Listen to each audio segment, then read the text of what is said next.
Generation X. In general terms, those born between 1965 and 1980. Latchkey kids. Independent. Existentialism. Modern philosophy focusing on personal experience, human ability, and responsibility in an otherwise meaningless universe. We're the cause. This is the effect. We're the Gen Existentialists.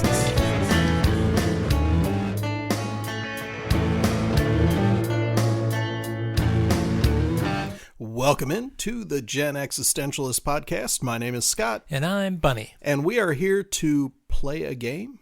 Oh, would you like to play a game? I think I would. Did you spin the wheel already? I spun the wheel. Okay. So we're not going to have the wheel spinning noise. We spun the wheel as we were getting ready for this show because, of course, we're doing themes now, and we wanted to make sure that we had something that was good to go. So we do have one that's good to go. Are you ready, sir, to take on the challenge? I am. Okay. Why did arcades feel like sacred spaces?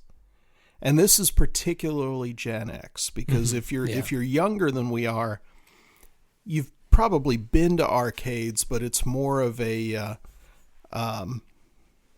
I don't know, I guess an anachronistic thing. Sure. You weren't there when they were the thing. And if you're older than us... Retrocade or a Chuck E. Cheese retarded, like, redemption game kind of place where you got tickets.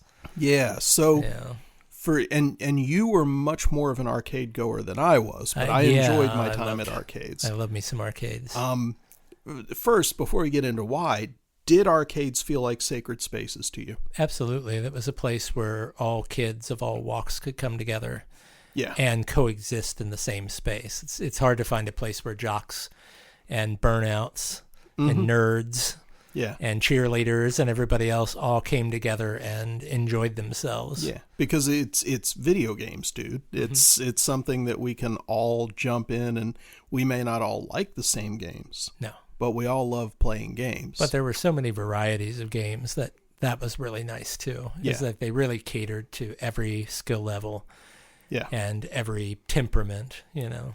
And see, it's a good thing that I tended to like the games that other folks didn't seem to.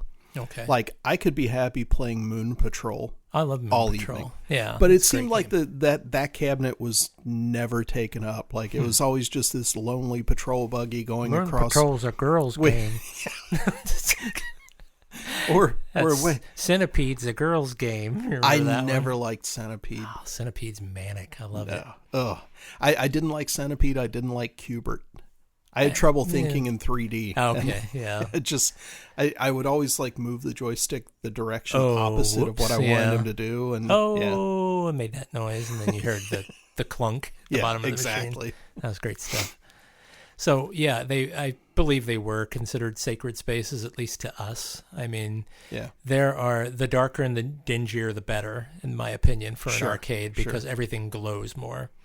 You lose a little something in a really brightly lit arcade. Now that they don't allow smoking in arcades anymore, it's very strange because you used to walk in and it would be like this haze of smoke. See, that's the thing I blackness. hated. And that's the thing wonderful. I hated was the arcades that were like that.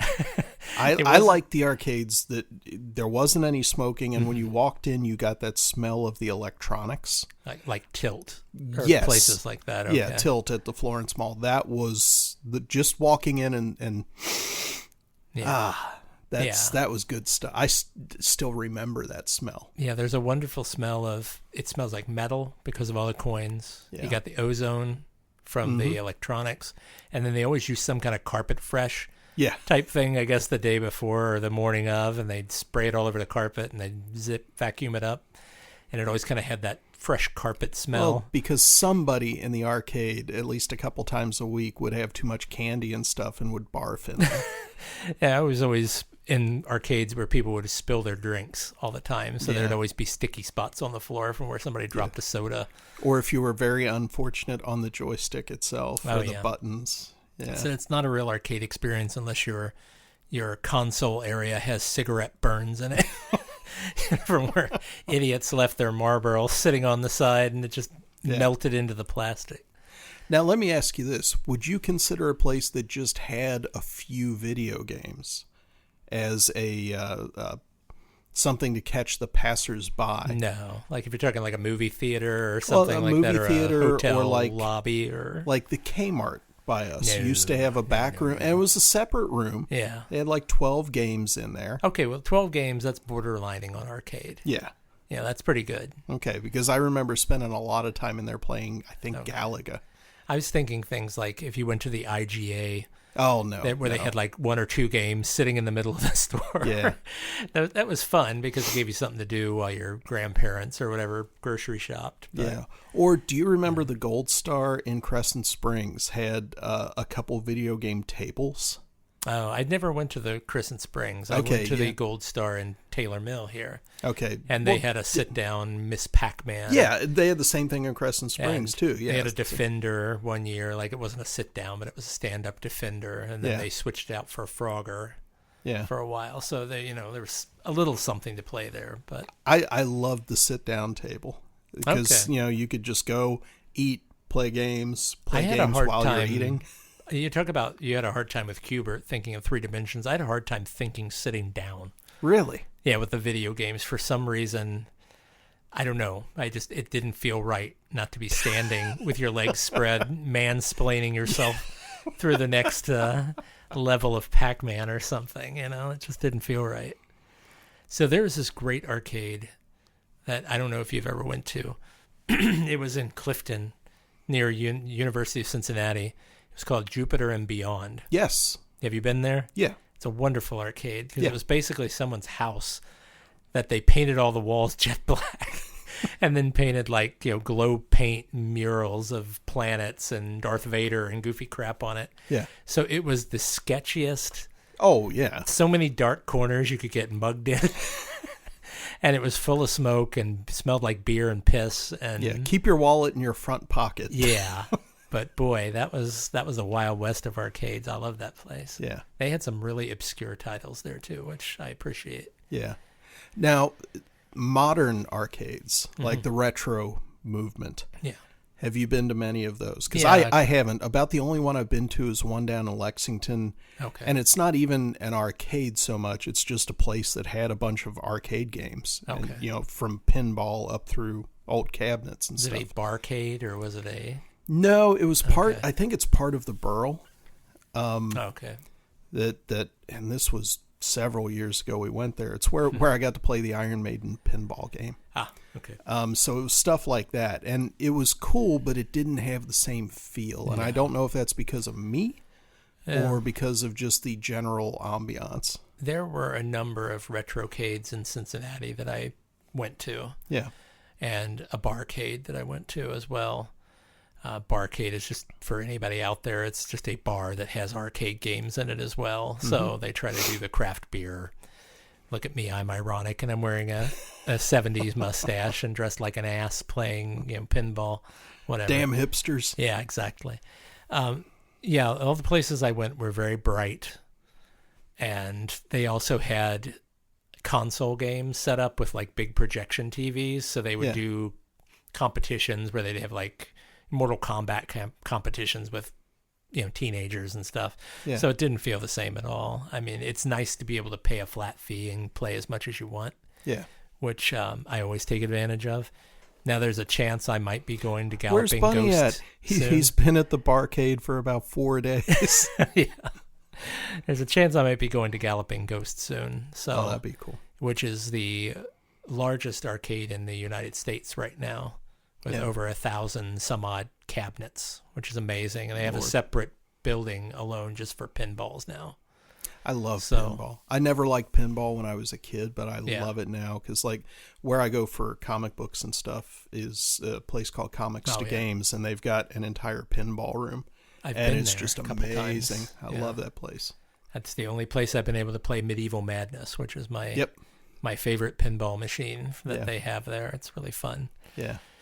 But retrocades, they don't really hit the same as the kids say nowadays.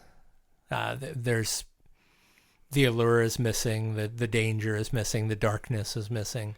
Yeah, I think that's probably the biggest thing is everything is so brightly lit. Yeah.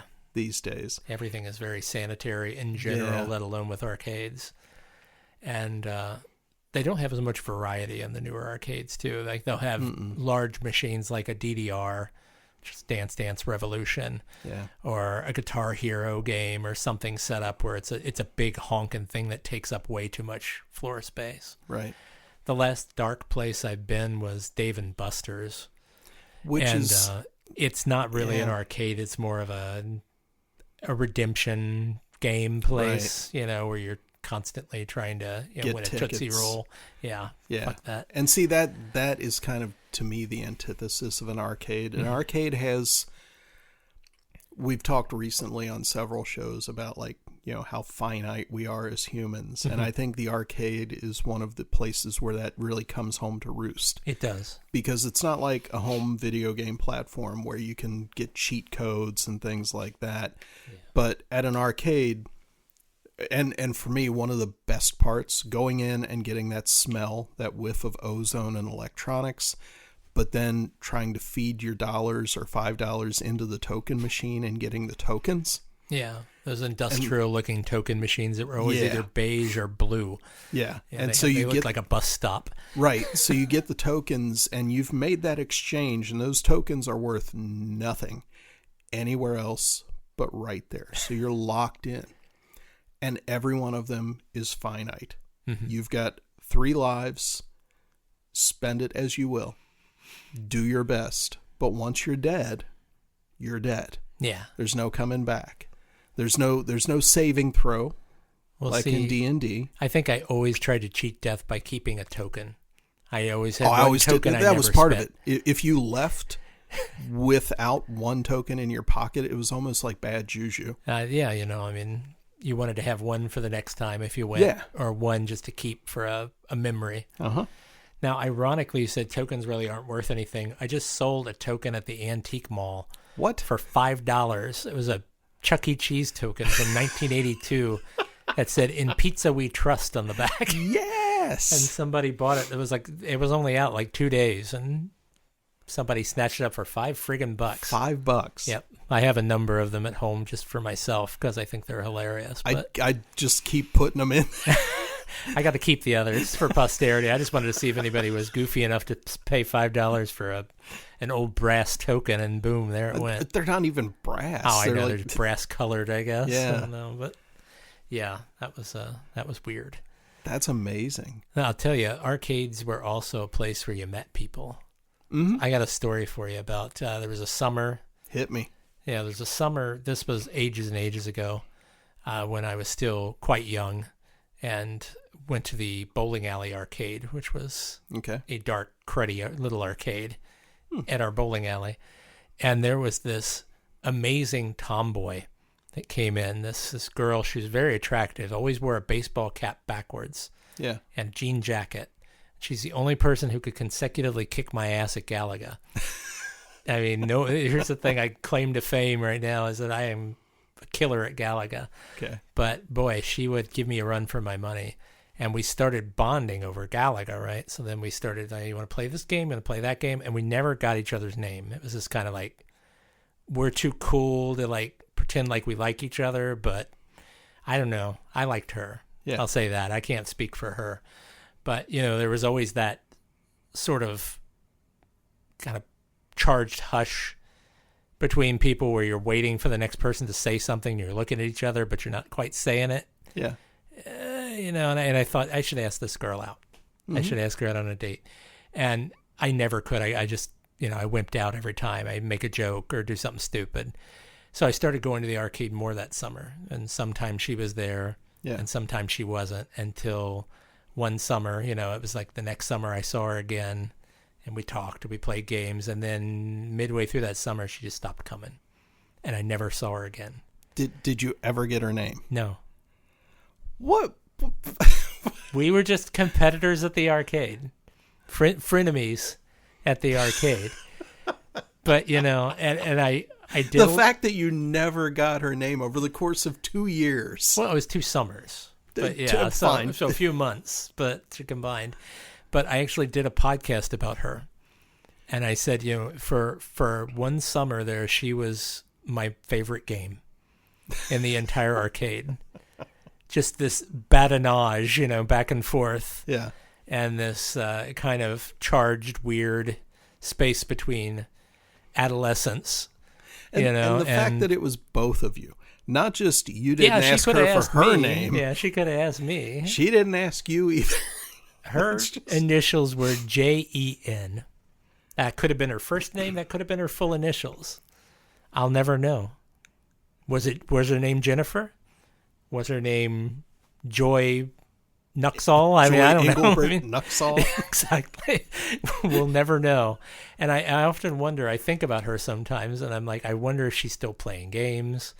I wonder if she's, if she ever thinks about... She grew up to be a game designer. Yeah, she might have. She's rolling in dough. Hey, I always wonder if she ever thinks about that summer of playing Galaga with some dorky kid who...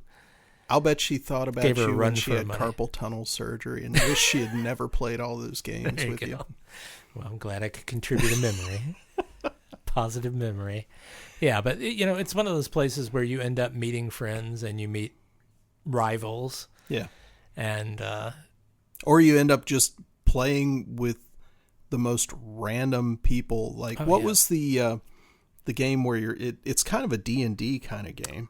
Gauntlet. 4 of you. Yeah, Gauntlet. Mm-hmm. You end up just taking one of the spots at Gauntlet, and if one person's playing Gauntlet, anybody else who's ever played the game realizes you need more people. Yeah. So if you see 1 or 2 people at the Gauntlet game, yeah, you have to go fill in the other 2 spaces. Sure. Otherwise, everything will fall apart.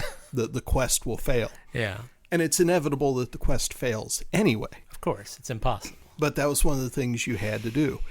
And you would have the most random assemblage of people sometimes. Yeah, and you could really strike up some interesting conversations. I mean, I always talk about the mall or any place like that where there's an arcade is sort of it was a weird outpost. Yeah. That kids from all different counties and towns and schools would all come together at. Mm-hmm. And you would flirt with girls that might as well have been from another country as far as you were concerned, because you never see them again. Right. As vice versa, you'd meet guys, you'd be like, yeah, that'd be really cool to hang out with that guy. And you'd only see him at the arcade. Right. Because you'd never make that connection. We didn't have the internet, of course. Yeah. I'm an old man. Kill yourself, old man. Well, okay, boomer. All that stuff. I'm getting it all out of the way for you guys. Bull on the boomer stuff. This is a Gen X thing. We grew accustomed to not hanging on to things. Well, our life was very ephemeral. Yeah. And we knew it. What's here today could easily be gone tomorrow. 99 Luft balloons. Exactly. Exactly. Between nuclear annihilation and the fact that you might not see people and have no way to contact them after summer camp or meeting them at the arcade or whatever else. Yeah. Hey, you just enjoyed things while they were there. Yeah. Well, didn't you ask for people's phone numbers? Well, no, because I don't want them calling my house and talking to my mom or dad. Why would I want that? I just didn't want people calling me half the time, but yeah. Everything was so much better once you got to the age where you had a job, because especially if you had a job where people could come in and meet, it was so much better. And I can imagine that the people that worked at the arcade were just the most spectacular socialites of the time. I don't know. A lot of the people that worked at the arcades I was were real dorks. Were utter losers, but they had a way more active social life than the rest of us did. Yeah, maybe. Yeah. I think about when you say when we got cars and stuff, and I remember one year after prom, we all drove all the way up to Fairfield to go to David's Arcade. It was one of my favorite little arcades. It was in the Biggs Plaza, with Eastgate, Plaza. And we drove up there and played video games for the remainder of the night in our tuxes. Tuxes and dresses. It was great. But after eating at White Castle, of course, in our tuxes, which is the creme de la creme. But, I mean, arcades were... I know when we had cars, we would still get weird side glances because, me and Andy or me and Tim would go to Chuck E. Cheese's every once in a while, not to eat or anything, but just to go play a couple of specific games that they had there. Yeah. They had a game that was Twin Cobra, I think is what it was called, which is a cooperative helicopter shooter game. And we used to go play that all the time and just burn through quarters and stuff. And we would be like, people would be looking at us like, what are these teenagers doing in Chuck E. Cheese? I'm like, oh, we're spending money, baby. Don't worry about it. But yeah, we'd go from Tilt to Chuck E. Cheese to somewhere else and call it a night. Yeah. It's ridiculous. So yeah, arcades, baby.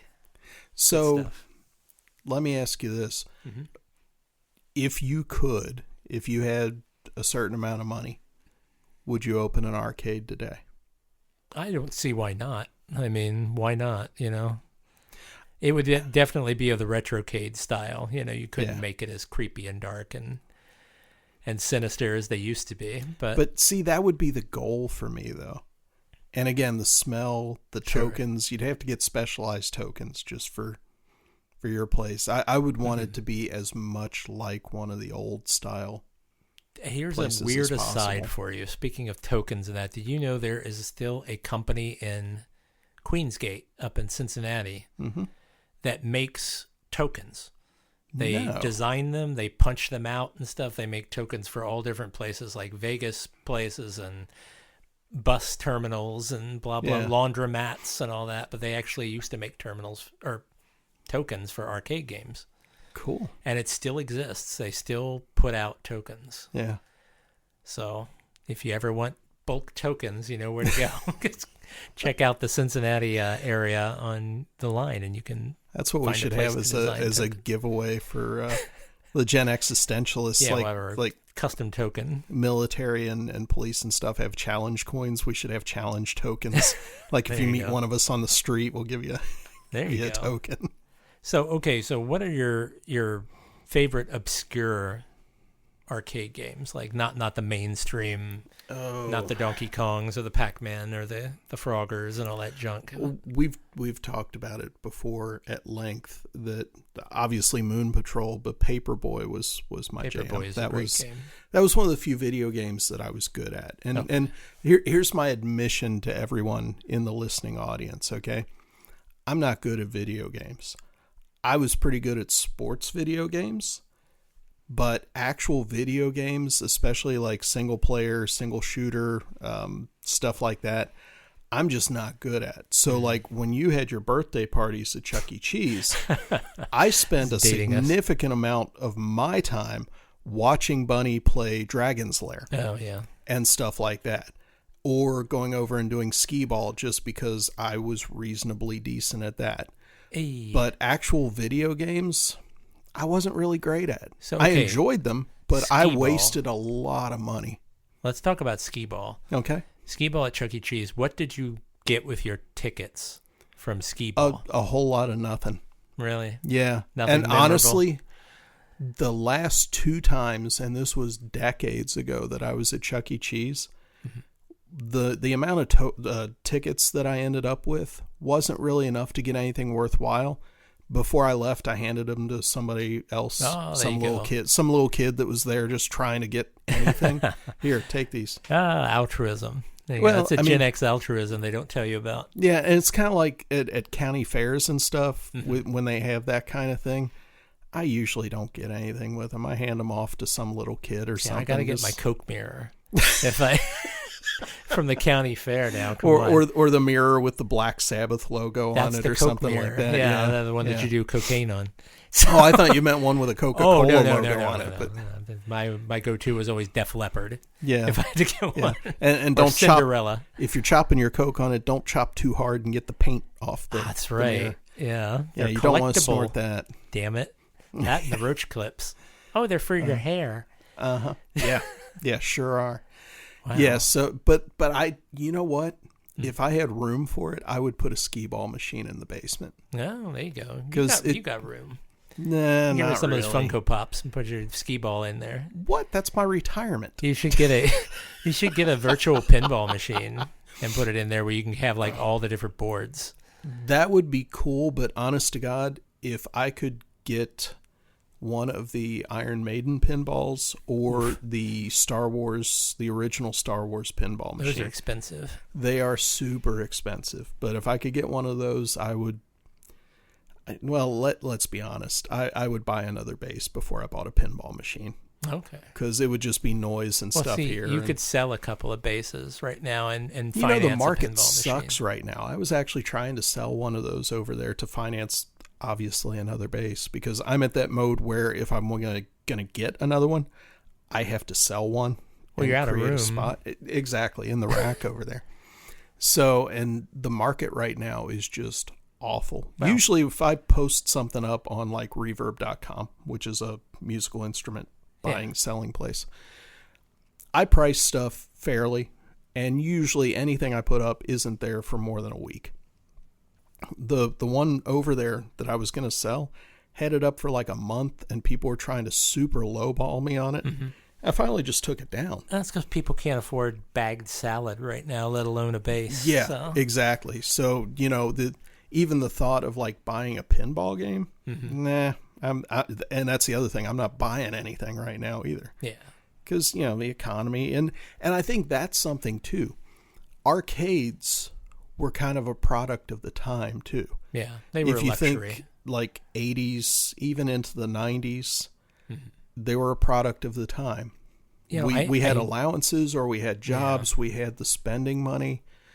And I don't think that there's a lot of that around anymore. Well, I hate the fact that consoles killed the arcades. Very much. They really did. Just like streaming has killed music and has killed movies. And But I mean, you're not going to sit there and lie to me and say that the basic NES with their crappy platform games that are all the same is any better than actually going to an arcade where it's an actual experience.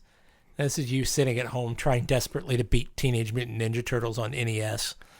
But it's free, it's and not you free, don't though. die. You spent, what, $200 on your NES and $60 on a game? Yeah, that you're but think never about that. Think about that $260. Go back in the day. How much did we spend at arcades? That's a good question. I would venture to say probably close to $500 in quarters. In what amount of time? In my childhood. See, over your entire childhood, Yeah. I think you're betting low. You think? Yeah. Okay. Yeah.